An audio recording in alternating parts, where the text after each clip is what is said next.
এবার প্রার্থী তালিকায় একাধিক পুরনো মুখকে বাদ দিয়ে দিয়েছে তৃণমূল কংগ্রেস, আর সেই তালিকায় রয়েছেন তিনবারের বিধায়ক অসিত মজুমদারের নামও।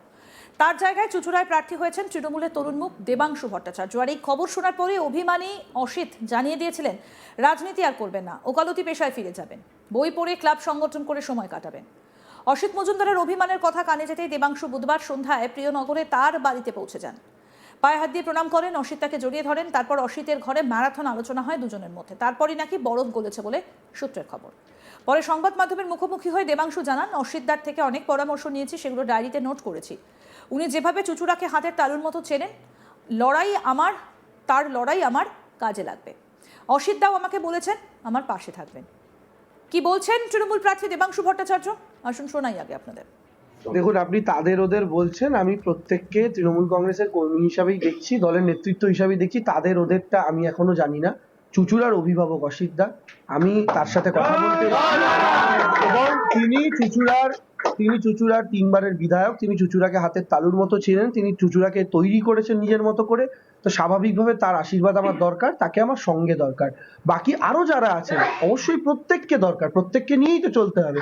কিন্তু আপনারা এই যে গোষ্ঠীদ্বন্দ্বের কথা বলেন না, আমি আগেও বলেছি, আমি আবার বলছি, এই ট্রেনের একটা কম্পার্টমেন্টের সাথে একটা কম্পার্টমেন্টে যদি ঠোকাঠুকিও থাকে কোনো প্রবলেম নেই, কারণ এই গোটা ট্রেনের ইঞ্জিন একটাই, তার নাম মমতা ব্যানার্জি। ইঞ্জিন হাওড়া গেলে ট্রেন হাওড়া যাবে। তা আমি আপনাকে এটাই বলছি যে আমাদের দলে প্রত্যেকে আলটিমেটলি ওই মানুষটার ছবির দিকে তাকিয়ে, বিধানসভা নির্বাচন তো তাকে মুখ্যমন্ত্রী বানানোর নির্বাচন।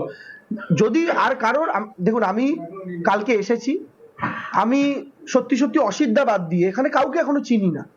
আমার প্রত্যেকের সাথে পরিচয় হচ্ছে, প্রত্যেকে আসছেন, হাত মেলাচ্ছেন, পরিচয় করছেন, আমিও তাদের সাথে পরিচয় করছি। আজকে অসিতদা যেমন অনেকের সাথে আমি পরিচয় করে দিলেন, আমার চেয়ারম্যান সাহেবের সাথে পরিচয় হলো, ভাইস চেয়ারম্যানের সাথে পরিচয় হলো, আমার ব্লক প্রেসিডেন্টের সাথে একজন পরিচয় হলো। তো স্বাভাবিকভাবে পরিচিতি পর্বটাই এখনো চলছে। ফলে আমরা ওনার প্রশ্নটা আমি এখনই উত্তর দেওয়ার জায়গায় সত্যি সত্যি নেই। আমরা প্রত্যেকে একটাই দল, এবং সকলে মিলে আমরা একসাথে, আমি আবার বলছি, চুঁচুড়া তৃণমূল কংগ্রেস জিতবে। হুগলির 18টার মধ্যে তৃণমূল কংগ্রেস 16 থেকে 17টার ওপর বিধানসভা এবার জিতবে। পশ্চিমবঙ্গে তৃণমূল কংগ্রেস এবার 230-এর ওপর বিধানসভা জিতবে। এটা আমাদের বিশ্বাস, এবং এই প্রতিজ্ঞা নিয়ে আমরা লড়াই করছি। রচনা বন্দ্যোপাধ্যায়, অসিত মজুমদার আর আপনাকে একসঙ্গে দেখা যাবে? নিশ্চয়ই দেখা যাবে, কেন দেখা যাবে না? সবাইকেই দেখা যাবে। সবাই তো একজনকেই মুখ্যমন্ত্রী বানানোর জন্য আমরা লড়াই করছি, কেন দেখা যাবে না? আপনি এসছেন কিছুক্ষণ আগে, ফর্ট ব্লকে যিনি প্রার্থী তিনি এসেছেন, কোথাও কি চুঁচুড়া অসিত মজুমদার ফ্যাক্টরে দাঁড়াচ্ছে? তো অবশ্যই অসিতদা সিনিয়র মানুষ, তার থেকে তো আশীর্বাদ দিতে সবাই আসবেন। আবার অসিতদার কাছে ফরওয়ার্ড ব্লকের প্রার্থী যিনি এসেছিলেন দেখা করতে, তার সাথে যখন দেখা করে বেরোচ্ছেন, আমার সাথে যখন তার দেখা হলো, আমিও তাকে প্রণাম করে তাকে শুভেচ্ছা জানিয়েছি আগামী দিনে লড়াই করার জন্য। তো স্বাভাবিকভাবে তিনি আমার সিনিয়র, আমি তাকে প্রণাম করেছি, আমি অসিতদাকেও প্রণাম করেছি।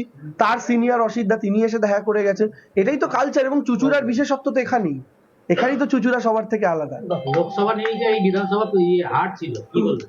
2019-এর ডবল হার ছিল, ওটা পেরিয়ে আমরা তার ডবল ভোটে জিতেছিলাম। এইবার তো অনেক কম। রচনা ব্যানার্জির সাথে কথা হচ্ছে? হ্যাঁ, তার সাথে আগে কমিউনিকেট হয়েছিল। আমি খুব শীঘ্রই সবাইকে মিলেই প্রোগ্রামে আপনারা দেখতে পাবেন। কাল থেকে কি হবে? কাল থেকে কি প্রচারে বেরোবেন? প্রথম তো পরিচিতি পর্ব চলছে সকলের সঙ্গে, এবং আমাদের দলীয় স্ট্র্যাটেজিক্যাল কিছু বিষয় থাকে, সেগুলো নিজেদের মতো করে সাজিয়ে নিয়ে পূর্ণতম প্রচারে নামা। বাকি প্রচার তো আমাদের চলছেই সারা।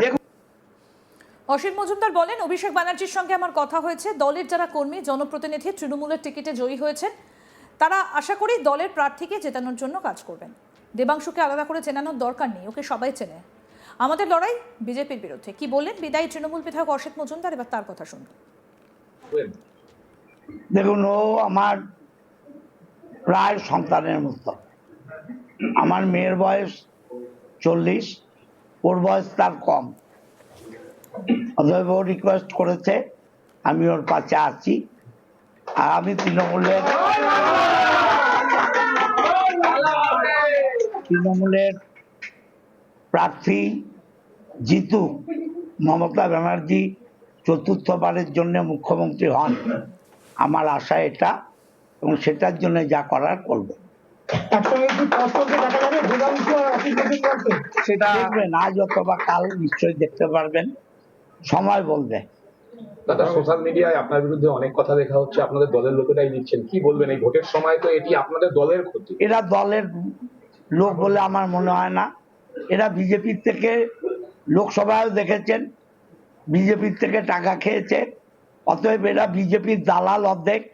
যারা তৃণমূল করবে তারা সোশ্যাল মিডিয়ায় তৃণমূলের নামে লিখবে না, যারা সোশ্যাল মিডিয়ায় তৃণমূলের নামে লেখে তারা বিজেপির দালাল, তারা বিজেপির দালাল। এই বিজেপির দালালদের নিয়ে আমি কিছু বলতে চাই না, সেগুলো যা বলার আমি দেবাংশুকে বলেছি। চুঁচুড়া ঘড়ির মোড়ে কালকে বাজি পুড়িয়ে উৎসব করা হয়েছে, যেহেতু আপনি টিকিট পাননি প্রকাশ। আমি যা বলার আমার নেতা অভিষেক ব্যানার্জিকে বলেছি। যারা করেছে আমি আবার বলছি, এরা তৃণমূলের ভালো চায় না, এরা তৃণমূলের সর্বনাশ চায়। গতকালের পর যে উৎসাহ তৃণমূল একাংশ ছিল, তাহলে কি মনে হচ্ছে খেলা হবে না খেলা এখানে শেষ হয়ে যাবে? খেলা তো নিশ্চয়ই হবে, এই খেলা হবে স্লোগান ও ভোট দেয়া। অতএব খেলা হবে, আর সে খেলা মমতা ব্যানার্জি পা ভাঙা নিয়ে খেলেছেন 21-এ, আর এবার তো 2 পা আছে, খেলা আরো বড় হবে। তাহলে কি অসিত মজুমদারের হাত ধরেই কি দেবাংশু চুচুড়ো? দেবাংশু একটা নাম, আর দেবাংশুর পেছনে মমতা ব্যানার্জি, অভিষেক ব্যানার্জি আছে, অসিত মজুমদার নগণ্য। অসিত মজুমদার একটা তৃণমূলের সৈনিক, ওর মাথার উপরে যেখানে অভিষেক আছে, যেখানে মমতা আছে, অসিত মজুমদারের নামের কোনো দরকার হয় না। অবশ্যই আছি, দেখতে পাচ্ছেন তো দুইজনে পাল্টাপাল্টি আছি। আমার চেয়ারম্যান আছে, ভাইস চেয়ারম্যান আছে, উপপ্রধান আছে, কাউন্সিলররা আছে। আমি কাউকে বলিনি, তাহলে টোটাল টিমই থাকতো। আজ অথবা কাল দেখবেন টোটাল টিম আছে।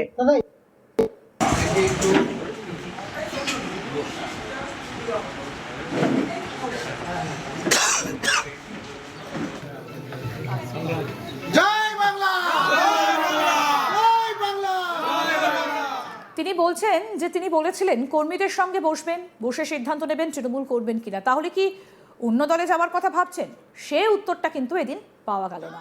অন্যদিকে এদিন অসিত মজুমদারের বাড়িতে আসতে দেখা গেল ফরওয়ার্ড ব্লক প্রার্থী সুনীল সাহাকেও, যদিও সেটা সৌজন্য সাক্ষাৎ বলে দাবি করেছেন ফরওয়ার্ড ব্লকের প্রার্থী।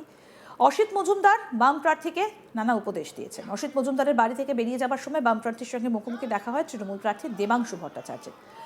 বাম প্রার্থীরও পায়ে হাত দিয়ে প্রণাম করতেও দেখা গেল দেবাংশুকে। এই সব কিছুই কি সৌজন্য, নাকি এর ভেতরে লুকিয়ে রয়েছে রাজনৈতিক সমীকরণ, সেটাই এখন ভাবাচ্ছে রাজনৈতিক বিশ্লেষকদের। তবে মান ভাঙাতে পেরেছেন কিনা দেবাংশু অসিত মজুমদারের, সেটা কিন্তু বলবে রেজাল্টে। কারণ অসিত মজুমদার তিনি কিন্তু বলেছিলেন যে তিনি কারোর ঠেকা নিয়ে রাখেননি, দল করবেন কিনা ভেবে বলবেন। এমনকি তিনি এটাও বলেছিলেন যে তিনি এবার ক্লাব, পার্টি এবং পুরনো পেশায় তিনি ফিরে যাবেন। এখন দেখা যাচ্ছে শেষ পর্যন্ত অসিত মজুমদার কোন পথে পা বাড়ান। আরও আপডেট পেতে দেখতে থাকুন আজ তাক বাংলা, সাবস্ক্রাইব করুন।